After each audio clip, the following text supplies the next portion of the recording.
ZYX 844, Rádio FM Universitária 96,7. Uma emissora da Universidade Federal do Piauí. Sintonia Jurídica. O seu encontro semanal com o mundo do direito.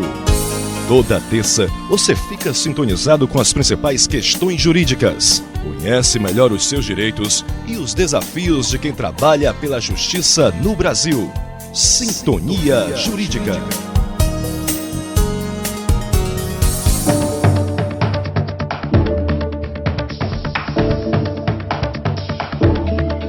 Olá, muito boa noite para você que nos ouve aqui na Rádio Universitária, FM 96,7. Meu nome é Samuel Nascimento, eu sou professor do curso de Direito aqui da UFP e toda terça-feira eu apresento para você aqui o programa Sintonia Jurídica, que é um projeto de extensão do nosso Departamento de Ciências Jurídicas. Hoje são 13 de dezembro de 2016 e vamos aos destaques.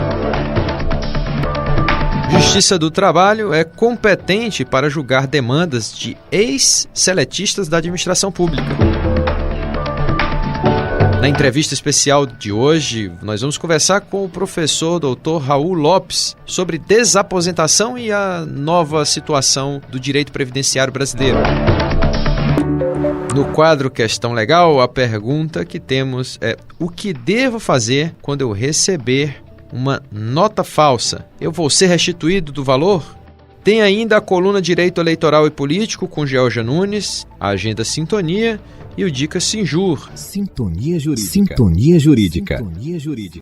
O Supremo Tribunal Federal reafirmou uma jurisprudência de que compete à Justiça do Trabalho processar e julgar ações em que se discutem direitos relativos a servidores públicos com vínculo seletista com a administração pública. No caso que estava sendo julgado, uma servidora foi contratada aqui no município de Barras, no Piauí, por meio de concurso público, mas sob o regime seletista, isso no ano de 2009. Posteriormente, no ano de 2011, o município editou uma lei que instituiu o regime jurídico único para os servidores municipais. E com base na emenda constitucional número 45 de 2004, a competência material da Justiça do Trabalho foi ampliada para abranger todos os conflitos referentes a relações de trabalho. A interpretação manifestada pelo STF foi de que a Justiça do Trabalho é incompetente para processar e julgar as ações envolvendo servidores públicos estatutários, o que não era o caso da parte envolvida no processo. No caso, em análise, tratava-se de contrato de trabalho celebrado em 2009,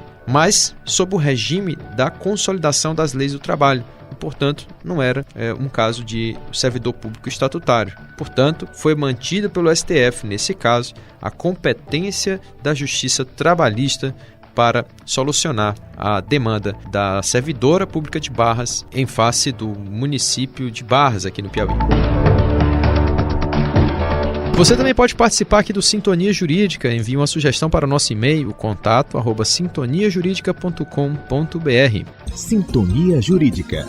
Hoje estamos recebendo aqui no Sintonia Jurídica, por entrevista especial, meu colega de departamento aqui na Universidade Federal do Piauí, o professor Raul Lopes, que acabou de concluir o seu doutorado há poucos meses, lá na PUC de São Paulo, sobre direito previdenciário. Ele traz um tema novo, que é o conceito jurídico de invalidez ao debate. Seja muito bem-vindo mais uma vez ao Sintonia Jurídica. Agradeço, professor Samuel. Conceito jurídico de invalidez, professor. A minha tese no doutorado na PUC de São Paulo foi orientada pelo professor Daniel Pulino e sob a coordenação do professor Wagner Balera. O conceito jurídico de invalidez é um tema do qual me detive a pesquisar sobre o conceito indeterminado. Alguns criticam até essa expressão de conceito indeterminado, porque se for conceito indeterminado não poderá ser, mas partindo desse ponto da indeterminação de um conceito, assim é a invalidez para o benefício de aposentadoria por invalidez junto ao regime geral de previdência social, que é o INSS. A Lei 82.13/91, que é a nossa plano de benefícios, determina que aquele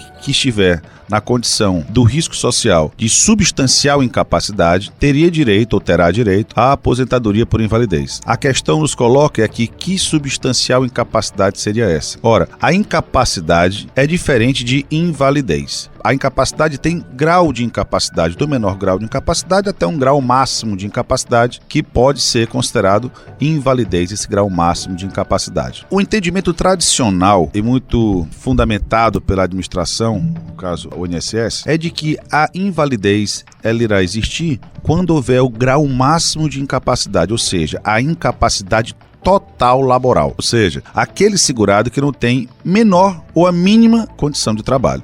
Professor Raul, quais são os benefícios para quando a pessoa se encontra nessa situação de invalidez? Que benefícios previdenciários é que ela tem direito? O grau de incapacidade, existem os chamados benefícios incapacitantes do regime geral. Pode vir um auxílio-doença, um auxílio-acidente e a própria aposentadoria por invalidez. A invalidez é o grau máximo de incapacidade. Durante o estudo, pontuei de que não é necessário a existência do grau máximo de incapacidade. Ou seja, uma incapacidade parcial poderá gerar uma invalidez. Mas como complementar essa incapacidade, já que a parcial não é o suficiente para ser inválido? O conceito seria implementado ou complementado por um termo que eu cunhei de incapacidade laboral social. Ou seja, existindo a incapacidade médica parcial, complementada por uma incapacidade laboral social, estaria o sujeito diante de uma aposentadoria por invalidez. Em outras palavras, para o nosso ouvinte aqui que está escutando, entender, eu posso dizer que a incapacidade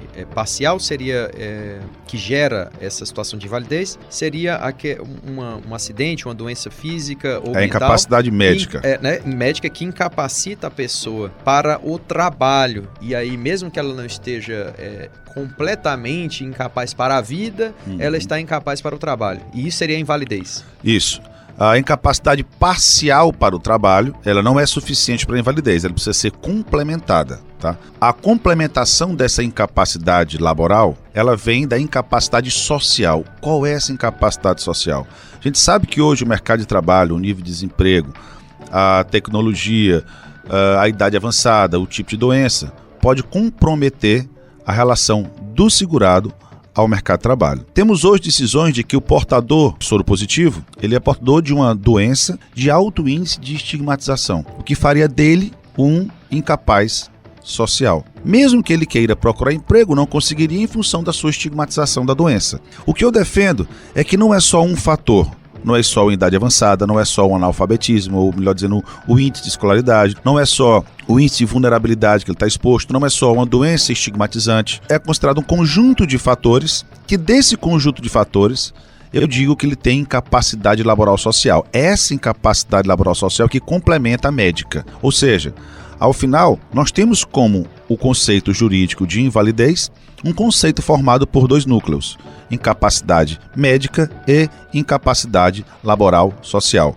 A soma dessas incapacidades irão definir se está ou não inválido. Isso quebra com a ideia de que é necessário 100% de incapacidade médica. E você que está nos ouvindo aqui na Rádio FM Universitária, nós estamos no programa Sintonia Jurídica conversando com o professor Raul Lopes Neto sobre direito previdenciário. Professor Raul, tem uma outra questão que está bastante atual no direito previdenciário, que é o fato da desaposentação ter sido discutida e decidida recentemente no Supremo Tribunal Federal. Qual foi o resultado desse julgamento? Qual o impacto disso para a Previdência? Desaposentação, vamos dizer que é um fenômeno que é desenvolvido pela doutrina, do qual levou em conta a seguinte situação. Hoje, se uma pessoa se aposenta, a idade do homem hoje é 65, né, até a reforma, da mulher 60, provavelmente deva colocar uma idade igual a do homem, 65, mas por enquanto é 60, e assim se aposenta, vamos supor que seja uma pessoa do sexo masculino, um homem de 65 anos. Se você regressar ao mercado de trabalho, ou até mesmo continuar no mercado de trabalho, como empregado, ou que seja, com atividade remunerada, você ainda está obrigado a verter contribuições para o regime geral, para o INSS. Quer dizer, você já é aposentado, mas continua no mercado de trabalho em outra atividade ou na mesma atividade. Você recebe, quer dizer, aposentado significa, recebe o benefício previdenciário de aposentadoria após 65 anos homem, 60 mulher. Mas aí você volta para o mercado de trabalho. Isso. Certo. Diante dessa situação, você continuará vertendo contribuições para o regime geral. Obviamente, essas contribuições serão para financiamento da Seguridade Social, especificamente a Previdência, do qual você não poderá gozar, por exemplo, de uma segunda aposentadoria, até levando em conta a idade, o tempo de contribuição, não, você pode acumular duas aposentadorias no mesmo regime. Ocorre que, em muitas situações, o segurado volta ao mercado de trabalho contribuindo em parcelas ou sobre o salário de benefício, sobre a base de cálculo, maior, um salário maior do que antes recebia, o que faz com que ele tenha contribuições maiores para a Previdência. Qual é a ideia dele? Eu quero me desaposentar para eu poder aposentar-me novamente, levando em conta as contribuições pós-aposentadoria. O que no cálculo, na expectativa, é que essa aposentadoria pudesse aumentar. Imaginemos que ele se aposentou, depois de 10 anos laborando, ele fala, olha, eu quero me desaposentar para levar em conta essas contribuições que eu verti ao sistema posteriores à minha aposentadoria. A primeira aposentadoria. A ideia é desaposentar-se para aposentar-se novamente, levando em conta as novas contribuições.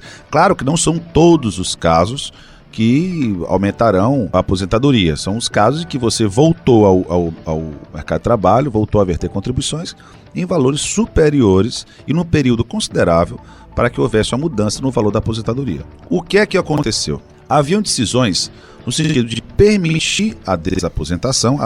Só lembrando, você, uma vez aposentado, poderá desistir da aposentação até o recebimento do primeiro benefício. Após o recebimento do primeiro benefício, não há mais possibilidade de haver desaposentação, ou seja, essa possibilidade é vedada pela Lei 8213. No entanto, a doutrina criou esse fenômeno para poder desaposentar e aposentar-se, uma vez que você está obrigado a verter contribuições, por que não levá-las em conta para uma E isso nova já era aposentação? aceito pelo INSS? Não, o INSS sempre rechaçou a tese. E isso estava sendo discutido no judiciário? No judiciário por uma criação doutrinária, né? E houve, assim, um amparo de alguns juízes, até mesmo do STJ, no sentido de permitir a desaposentação e ainda mais, quando não assegurada a desaposentação, não seria necessária a devolução das quantias recebidas com base na chamada nova aposentadoria. O que o STF discutiu agora diz que não é possível a desaposentação. Isso vai fazer um efeito para milhões e milhões de ações espalhadas em todo o Brasil e que não será mais possível a desaposentação. No fator de segurança jurídica nesse aspecto, positivo. No entanto, o STF não decidiu sobre aqueles que já estão desaposentados e aposentados novamente, que receberam benefícios superiores à primeira aposentadoria, se deverão ou não devolver as quantias recebidas. Quer dizer, ainda há um debate a ser feito no Poder Judiciário sobre essa devolução do valor recebido a mais. Sim. Bem, eu vejo que essa sinalização que o Supremo Tribunal Federal dá com a vedação da desaposentação tem muito a ver com a necessidade que se coloca ao setor público de reformar o sistema de previdência. Mas, professor Raul, reformar o sistema de previdência normalmente se traduz predominantemente em reduzir os benefícios ou aumentar as contribuições, ou seja, ruim para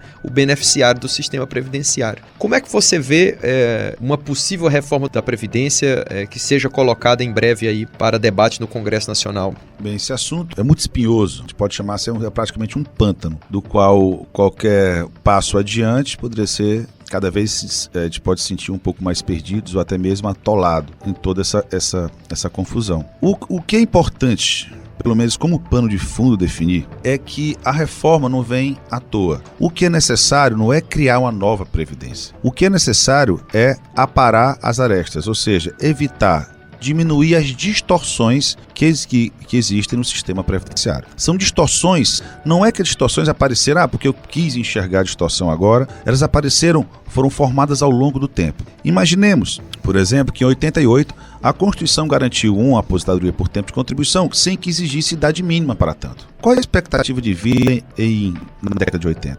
Qual é a expectativa de vida hoje? Qual é a taxa de fecundidade na década de 80? Qual é a taxa de fecundidade hoje? E olha, eu falo sobre a taxa de fecundidade não é para falar que existem mais benefícios do salário-maternidade, não. O que interessa é o seguinte, aqueles que na ativa estão é quem estão sustentando o regime para aqueles que, aposentado ou como beneficiário, estão. A matemática é clara. O que eu pago para a Previdência hoje não fica esperando eu me aposentar para que eu possa receber o que eu depositei. O que eu pago hoje é que sustenta o regime a sustentar aqueles que estão na situação de beneficiários. O que eu quero dizer com isso? A base de aposentados, por exemplo, vai aumentar pela expectativa de vida, pela tecnologia, o avanço da medicina, a longevidade. E se a base vai aumentar daqueles que precisam receber algo do regime geral, é necessário que aqueles que estão fomentando o regime também cresça. E está acontecendo exatamente o contrário. Está havendo uma diminuição daqueles que possam fomentar o regime, que é exatamente levado em conta a taxa de fecundidade, ou seja, são distorções apresentadas ao longo do tempo. Então a realidade, a forma datada da qual a Constituição tratou na década de 80 a aposentadoria por tempo de contribuição não se enquadra no padrão atual, ou seja, é necessário um limite. Se você pensar, vamos colocar um limite de idade para tempo de contribuição. Essa atitude é para evitar uma distorção, para suprir uma distorção hoje do sistema, que tem como objetivo, ao invés de prejudicar, como muitos olham, um objetivo de continuar mantendo o sistema vivo para que nós, quando assim chegarmos à idade de aposentadoria, termos um sistema sólido e que possa nos amparar, dar o objetivo máximo da ordem social, que é o bem-estar.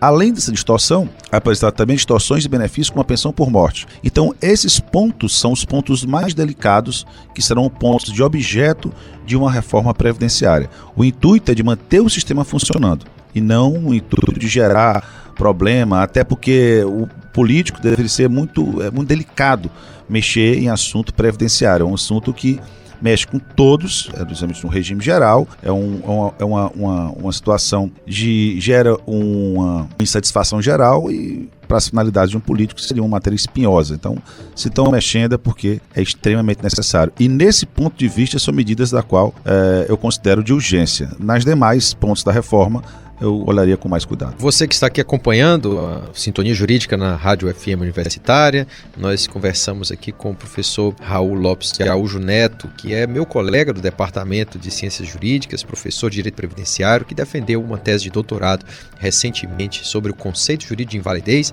e aqui nós discorremos sobre alguns outros temas relacionados à Previdência Social brasileira. Professor Raul, muito obrigado pela sua presença aqui no Sintonia Jurídica, é sempre um prazer conversar com você, e eu queria que você finalizasse nos dando aí alguma boa notícia sobre o direito previdenciário, como estudar o direito previdenciário, que perspectivas de pesquisa os nossos ouvintes aí que são operadores do direito, estudantes de direito, podem ter sobre essa disciplina. Para você ter uma ideia, o INSS é o maior réu do Brasil na Justiça Federal. Pelo menos aqui em Teresina, o juizado especial tem uma utilidade apenas para as matérias de direito previdenciário no que tange ao segurado especial, o rurículo.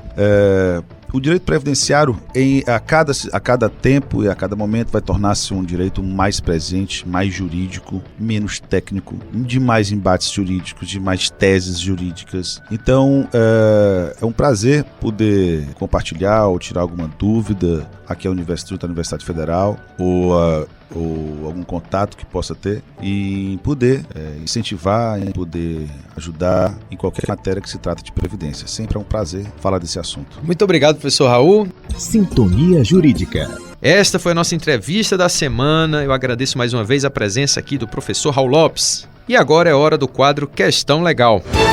Questão Legal.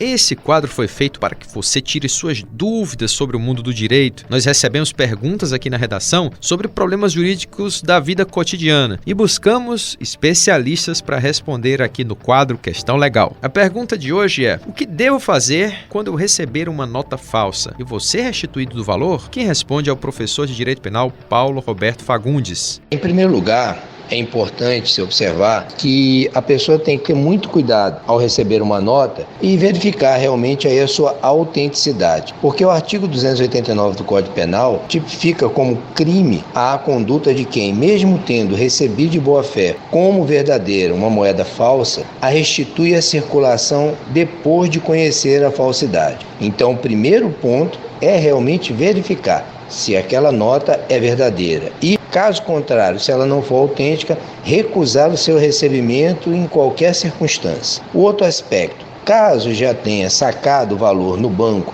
ou em um caixa 24 horas, basta dirigir-se a uma agência bancária e solicitar a substituição da nota. O gerente é obrigado a substituí-la, porque há uma determinação nesse sentido do Banco Central. Porém, se a pessoa recebeu uma nota numa transação comercial, não haverá o reembolso do valor ou a troca da moeda falsa pela moeda verdadeira. Nem o banco tem essa obrigação e nem muito menos o governo. Entretanto, deve-se ter cuidado em registrar o boletim de ocorrência nessa situação, em qualquer delegacia mais próxima, exatamente para que não ocorra o risco da pessoa responder por crime de moeda falsa. Portanto, resumindo, são duas possibilidades: Se foi num caixa eletrônico, no caixa do banco, o banco tem que substituir a nota.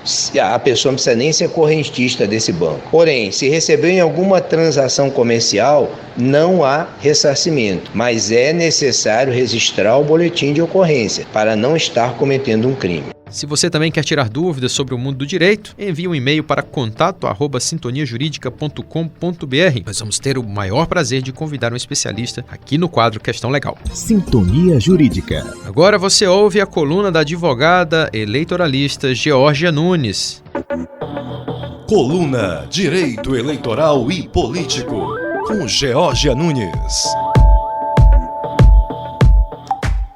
Boa noite, queridos ouvintes da Rádio Universitária. É um grande prazer estar aqui de novo no programa Sintonia Jurídica, na nossa coluna Direito Eleitoral e Política. Eu sei que vocês estão acostumados a me ouvir muito falar sobre direito eleitoral. Hoje eu quero tratar de um tema diferente. Eu quero falar um pouco sobre a situação política do país, em especial sobre essa questão das delações premiadas, Caixa 2, o que são doações ilícitas, porque envolvem bastante o assunto direito eleitoral, das prestações de contas de campanha. Primeiro eu quero dizer que eu não sou criminalista, não irei abordar questões relacionadas ao Instituto da Delação Premiada e não farei nenhuma análise processual a respeito desse instituto. Eu pretendo apenas chamar a atenção para alguns pontos.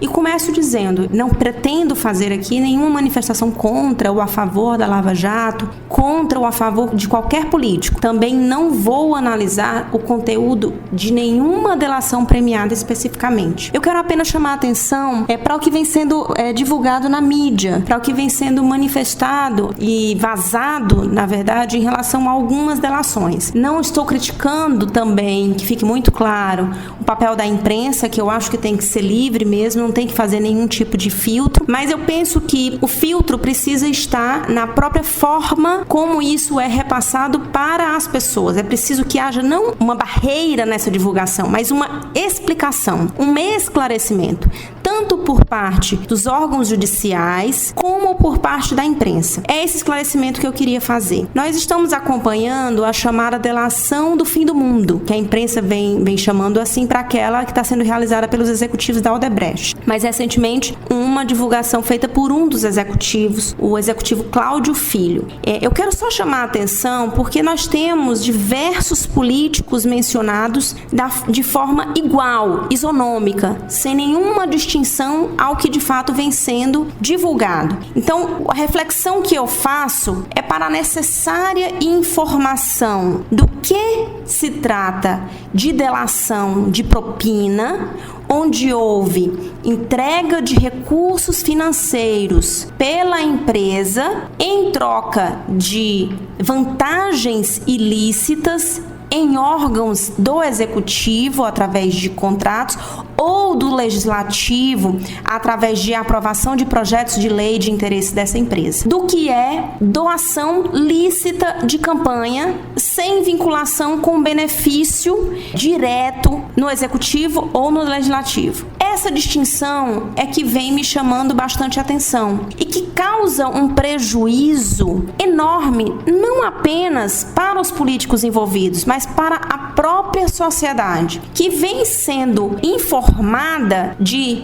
pessoas delatadas como se fossem todos criminosos, sem essa distinção de quem recebeu doações lícitas de campanha, declaradas na prestação de contas, com recibos eleitorais e em prestação de contas aprovadas pelo Poder Judiciário, pela Justiça Eleitoral, que não tem nenhuma distinção daqueles que receberam propina para entregarem benefícios ilícitos a essa empresa. Então, essa distinção e essa reflexão, ela é primordial, porque a delação das pessoas, como vem sendo feita, não implica necessariamente na propositura, na apresentação de denúncias e, posteriormente, no recebimento dessas denúncias e na transformação em ação penal. Ou seja, as pessoas que estão sendo delatadas não necessariamente se tornarão réus, apesar de já condenadas publicamente pela forma como estão sendo expostas. Reitero, eu não estou negando a necessidade de informação das pessoas a respeito do conteúdo dessas delações. O que eu questiono informação não é a forma como essa informação está se dando, que prejudica a sociedade no seu direito de receber a informação e, principalmente, que prejudica a sociedade no direito de saber quem de fato é criminoso, quem recebeu recurso lícito em forma de doação de campanha sem nenhum benefício em troca. Essa distinção, essa análise é preciso a gente fazer antes de sair por aí, divulgando nas redes sociais, manifestando opinião, condenando publicamente as pessoas pelo simples recebimento de doações lícitas de campanha. Lembrando que na época que muitas dessas doações foram feitas, elas eram permitidas pela legislação eleitoral. Chamo a atenção de vocês para essa reflexão e aproveito o encerramento deste ano. Essa é a nossa última coluna, é a nossa última oportunidade de conversa em 2016 para desejar um excelente Natal a todos, com muita paz, com muita luz, com muito amor, junto com suas famílias, e que nós aproveitemos esse momento de reflexão para planejar um 2017 venturoso, com muitas coisas boas para a nossa família, para o nosso estado, para o nosso país. Que seja de muita paz também, de muita luz e muito proveitoso o nosso ano vindouro, o nosso ano de 2017. Um grande abraço, boa noite a todos. Sintonia Jurídica. Você ouviu a coluna da advogada eleitoralista Georgia Nunes e agora você fica com a Agenda Sintonia. É com você, Rosiana de Moraes. Agenda Sintonia. Olá, boa noite. A nossa agenda começa falando que dos dias 14 a 16 de dezembro acontece o seminário Democracia, Participação e Gestão Pública em um contexto de desigualdade social, realizado pelo Programa de Pós-Graduação em Políticas Públicas da UFP. O evento constitui um espaço de discussão e socialização de estudos e pesquisas produzidas sobre esta área temática no Brasil e na realidade piauiense. E até o dia 16 de dezembro, a Procuradoria-Geral do Estado do Piauí, PGE Piauí, abre processo seletivo para estagiários. As vagas são nas áreas de Direito, Administração, Ciências Contábeis e Informática. Dentre as oportunidades oferecidas, há vagas destinadas a pessoas com deficiência. A carga horária do estágio é de 20 horas semanais no período matutino. E receberão bolsa no valor de R$ 622, além do auxílio transporte. As inscrições devem ser realizadas na sede da PGE, situada na Avenida Senador Areia Leão, número 1650, Jockey Club. A taxa de participação é de R$ 30. E a gente finaliza essa agenda falando do terceiro encontro interdisciplinar de direitos humanos, que faz chamada de trabalhos para a apresentação. Os trabalhos selecionados serão publicados em anais e oficinas. O prazo de submissão dos trabalhos encontra-se aberto até 27 de janeiro de 2017. Mais informações pelo site even3.com.br/terceiro ENID. Segue o Sintonia. Sintonia Jurídica. Essa foi a nossa agenda da semana. Agora você fica com a Dica Sinjur, com Felipe Gold. Dica Sinjur. A dica de hoje é o filme Jogada de Gênio, de 2008. Baseado em fatos reais, a produção norte-americana conta a história de Robert Kearns, mais conhecido como Bob Kearns. Professor universitário e engenheiro, Bob inventou o para-brisa intermitente, que funciona a eletricidade e com velocidade que varia de acordo com a intensidade da chuva. Sem dinheiro para financiar seu invento, Bob procura a ajuda da empresa Ford. Porém, a Ford consegue os direitos autorais da invenção e prejudica Bob, que entra numa profunda depressão e é internado numa clínica psiquiátrica. Após sua recuperação, Bob luta na justiça pelo reconhecimento de sua autoria na invenção do para-brisa intermitente. O filme traz à tona o debate sobre propriedade intelectual e condutas duvidosas de empresas de grande porte. Além disso, você acompanha o posicionamento do judiciário frente a esse caso. O filme Jogada de Gênio é a nossa Dica Sinjur, o direito e conexão com todos os meios de comunicação. Sintonia Jurídica. E estamos chegando ao fim do nosso programa. Eu quero agradecer a sua companhia aqui na Rádio Universitária. Lembrando que o Sintonia Jurídica vai ao ar com um programa inédito toda terça-feira às 18h30, com reprise aos domingos, 19 horas. Você pode rever os quadros no nosso site www.sintoniajuridica.com.br e no nosso canal do YouTube. Todos os programas estão lá postados no Sintonia Jurídica. Um abraço e até o próximo programa aqui na Rádio Universitária. A apresentação foi de Samuel Nascimento, produção de Rosiana de Moraes, edição de Felipe Gold, divulgação de Jorge Parente, trabalhos técnicos de Adriano Lima, supervisão de Alenita Carla e direção-geral de Paulo Fernando de Carvalho Lopes. FM Universitária 96,7, uma emissora da Universidade Federal do Piauí.